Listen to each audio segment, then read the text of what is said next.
todos bem-vindos. Meu nome é Júlio, eu sou da Divisão de Educação Financeira da CVM e nesse vídeo eu quero conversar com vocês sobre planejamento financeiro. Por que cada um de nós deveria ter um planejamento financeiro pessoal? Afinal de contas, o que é o planejamento financeiro e, principalmente, como nós podemos elaborar um para a nossa vida financeira? Quando a gente fala de planejamento financeiro, a ideia diretamente relacionada é o bem-estar financeiro, que nada mais é do que a maneira como a gente se sente em relação às nossas finanças, em relação à nossa vida financeira pessoal. Se a gente consegue chegar ao fim do mês com as despesas todas pagas, ou se a gente acaba entrando no vermelho. A tranquilidade financeira que a gente tem, ou seja, nós conseguimos passar por um período, um possível período de turbulência ou de emergência. Estamos em busca dos nossos objetivos de vida, dos nossos sonhos. Todos esses aspectos têm relação com o que a gente chama de bem-estar financeiro. E como que o planejamento financeiro entra nisso? Olha, o planejamento financeiro nada mais é do que um processo que nos ajuda a refletir, a tomar decisões, a definir estratégias a respeito de diversas áreas da nossa vida financeira, para que a gente possa, cada vez mais, passo a passo, ter um controle financeiro melhor, estar em busca dos nossos objetivos, dos nossos sonhos, conseguir passar por um determinado período de turbulência ou de emergência de forma relativamente mais tranquila. Isso é planejamento financeiro. Portanto, trata-se de uma ferramenta, de um instrumento fundamental que nos ajuda a melhorar, a aumentar o nosso nível de bem-estar financeiro. E como que a gente pode elaborar um planejamento financeiro para a nossa vida? Na verdade, não é um bicho de sete cabeças. O que eu quero propor para vocês aqui são etapas, ou passos. Então, eu vou apresentar para vocês de uma forma resumida 6 passos que a gente poderia dar para, aos poucos, construir um planejamento financeiro bem robusto, bem adequado, que, sem sombra de dúvidas, pode ajudar a gente a melhorar a nossa qualidade de vida financeira, ajudar a gente a melhorar o nosso bem-estar financeiro. Quais são eles? Primeiro passo. Na verdade, os 2 primeiros passos eles estão totalmente relacionados a gente conhecer um pouco mais a nossa situação financeira atual, do momento. É como se fosse uma espécie de fotografia. O primeiro passo tem relação com a vida patrimonial. O que nós temos, em termos de ativos, tudo que nós conquistamos ao longo do tempo, reservas financeiras, como os investimentos que nós temos, um imóvel, a casa própria, entre outros ativos que a gente possa ter. E também as nossas dívidas, empréstimos, financiamentos, que a gente costuma chamar de passivos. E por que a gente precisa pensar nisso? Afinal de contas, o que eu tenho hoje é reflexo de tudo que eu decidi no passado.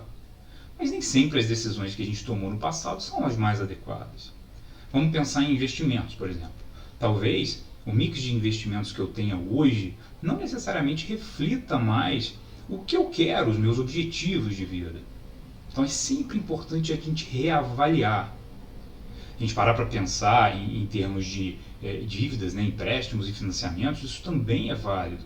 Ora, talvez há 2, 3, 4 anos atrás, quando eu contratei um financiamento, as condições da economia, as condições de crédito eram umas. Quem sabe hoje já não é possível, talvez, conseguir alternativas mais baratas, que a gente possa até aliviar o nosso custo mensal, as nossas despesas mensais em termos de pagamento de juros, em termos de pagamento de empréstimos.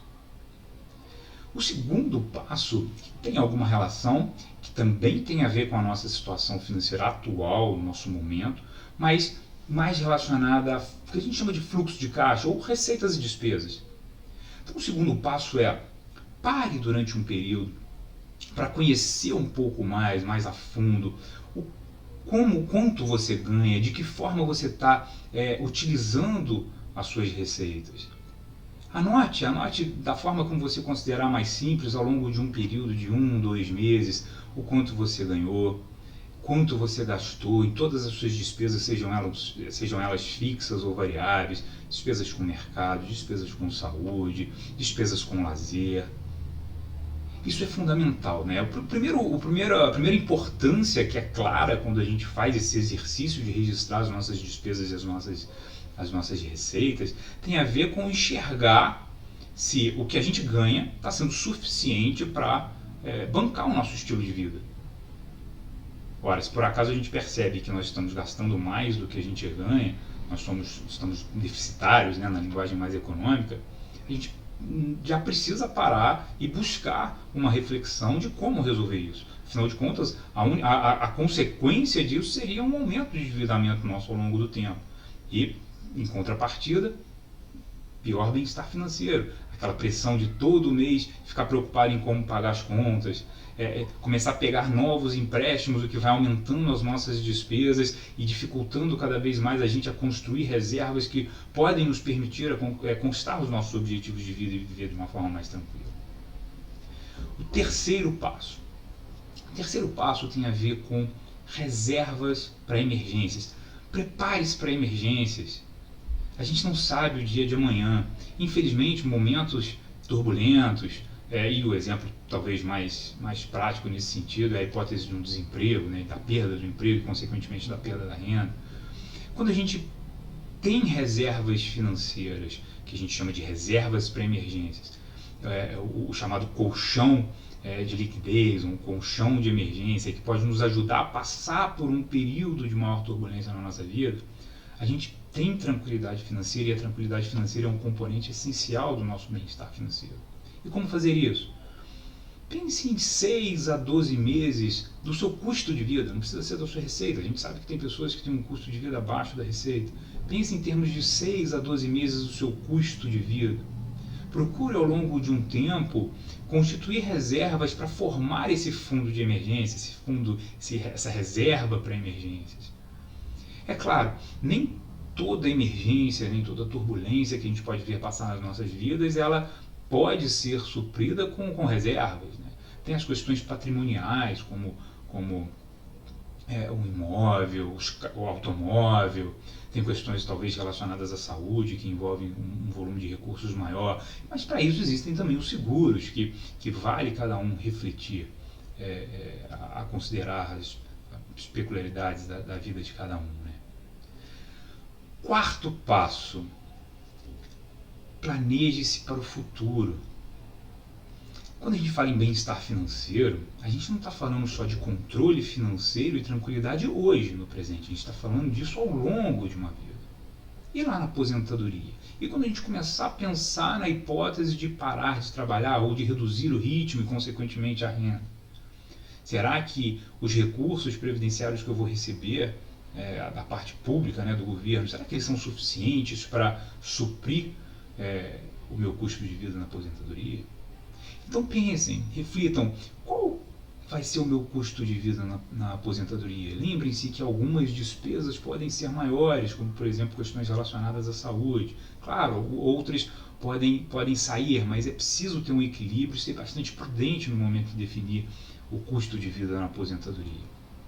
Feito isso, pensem qual vai ser a parcela da minha aposentadoria pública ou de outras fontes de aposentadoria que eu possa ter, que vão ser suficientes ou que vão me ajudar a honrar esse custo de vida, a bancar esse custo de vida. Será que eu não preciso ter uma reserva complementar? Se sim, quanto eu devo começar a juntar a partir de agora para que nessa data em que eu pretendo parar de trabalhar, nessa data em que eu pretendo entrar nessa nova fase, eu tenha recursos suficientes para ter uma vida tranquila lá na aposentadoria também. Reflita sobre isso. Quinto passo: organize os seus objetivos, os seus sonhos, as suas metas. Afinal de contas, a vida é feita disso também.